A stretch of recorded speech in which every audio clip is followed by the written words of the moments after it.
আসসালামু আলাইকুম রহমতুল্লাহ।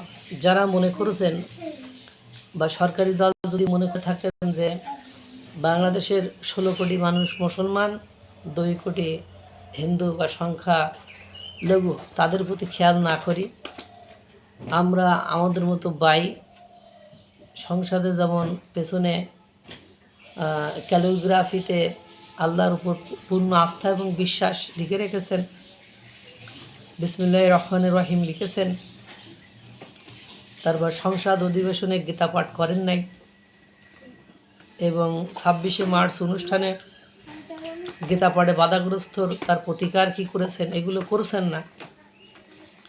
তারা মনে রাখিয়েন, পরাজয়ের জন্য খুব বড় ধরনের কোনো শক্তির দরকার হয় না। পরাজয় ছোটোখাটো শক্তি দ্বারাই হয়ে যায়, ছোটোখাটো ব্যক্তির দ্বারাই হয়ে যায়। সে আমার হাতের ঘোড়ার খুরের সেই গল্পের মতো নিজেকে। এই জন্য দেখেন, আপনি যখন সরকার গঠন করেছেন, আপনি যেমন সংখ্যাগুরু মুসলমানদের ভোট পেয়েছেন, তেমনি আপনি সংখ্যালঘু হিন্দুদের ভোটও পেয়েছেন। তারাও মানুষ, আমরাও মানুষ, একটা স্বাধীন দেশ, স্বাধীন সার্বভৌমত্ব দেশ। এখানে সুযোগ সুবিধা কাউকে বেশি দেওয়ার কোনো অপশান নেই। স্বাধীনভাবে যে যা পাওয়ার তাকে সেটাই দিতে হবে।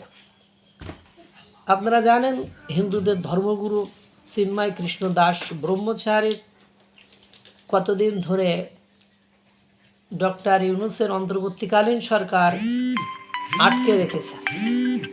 বিচারের নামে এটা একটা প্রহসন বলা যেতে পারে।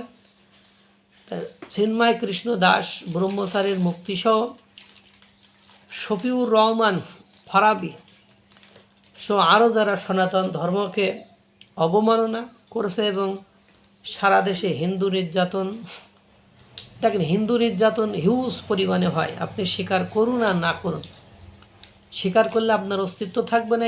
এভাবে যদি আপনি স্বীকার না করেন, স্বীকার করার দরকার নেই, কিন্তু আপনি গোপনে গোপনে তো সেটার প্রতিকার করতে পারেন।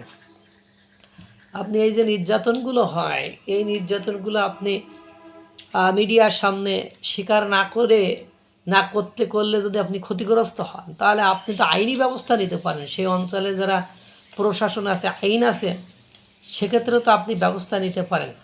এই যে হিন্দু নির্যাতন, যে চাঁদাবাজি হয়, অনেকে দেখেছেন চাঁদা না দেওয়ার কারণে হিন্দুদের জমি দখল হয়ে যায়, হিন্দুদের উপরে বাড়িঘর ভাঙচুর হয়, মাইকে ঘোষণা দিয়ে নানানতাল করে ফেলে। তাদেরকে বলা হয়, তুই যদি চাঁদা না দিস, তোর ধর্মীয় অবমাননার কথা নিয়ে এসে তোরে ফাটাবো।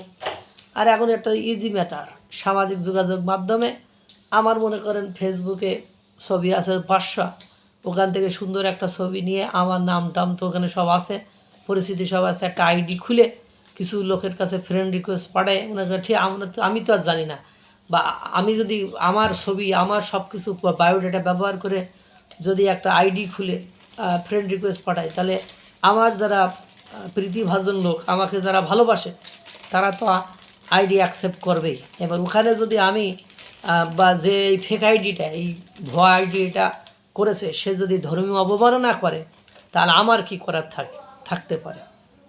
এটা বাংলাদেশের মানুষ যে কেন বোঝে না, আমি এটা বুঝি না। এই সূত্র ধরেই দেখেন, বাংলাদেশে যত ধর্মীয় অবমাননার অভিযোগ নিয়ে আসা হয়েছে হিন্দুদের উপরে, সব কিন্তু এই সূত্র ধরেই নিয়ে আসা হয়েছে।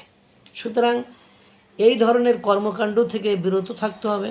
এবং দেখেন, খুন, দীপুচন্দ্র দাসকে হত্যা, খোকনচন্দ্র দাসকে হত্যা, রানা প্রতাপকে হত্যা সব, মানে আরও বিভিন্ন মানুষকে কিভাবে হত্যা করেছে, কিভাবে পুড়িয়ে মারছে। আপনি নিউ মার্কেটের ওখানে আপনারা দেখেছেন, চট্টগ্রামে কিভাবে একের পর এক হামলা হয়, সেগুলো আপনারা দেখেছেন।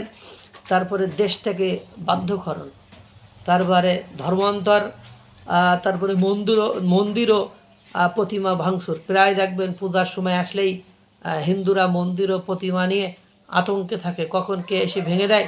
তারপরে জমি দখল, এটা তো কমন ফিনোমিনান যে বাংলাদেশের, মানে এমনকি বাংলাদেশের মন্দিরের জমিও কোনো না কোনো শাসক শ্রেণী তারা দখল করতে থাকে। সংখ্যালঘু সমস্যার স্থায়ী একটা সমাধানে জাতীয় সংসদে সংরক্ষিত আসন ও পৃথক নির্বাচন ব্যবস্থা পুনরায় প্রতিষ্ঠার দাবিতে আপনার সনাতনীরা জাতীয় প্রেস ক্লাবের সামনে একটা মানববন্ধনের ডাক দিয়েছে। এটা হলো ২রা এপ্রিল, মানে আজকে ডাক দিয়েছে 2026 শুক্রবার সকাল 10টায় আয়োজনে বাংলাদেশের জাতীয় হিন্দু মহাজোট হিন্দুর অস্তিত্ব রক্ষায় সবান্ধবে যোগদান করার জন্য আহ্বান করেছে। এখন আমার কথা আপনারা হয়তোবা বুঝতে পেরেছেন যে কি করা দরকার, কি করতে হবে।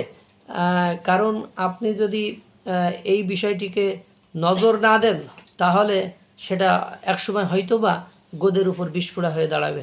আল্লাহ তাআলা সকলকে ভালো রাখুক, সুস্থ রাখুক। আসসালামু আলাইকুম ওয়া রাহমাতুল্লাহ।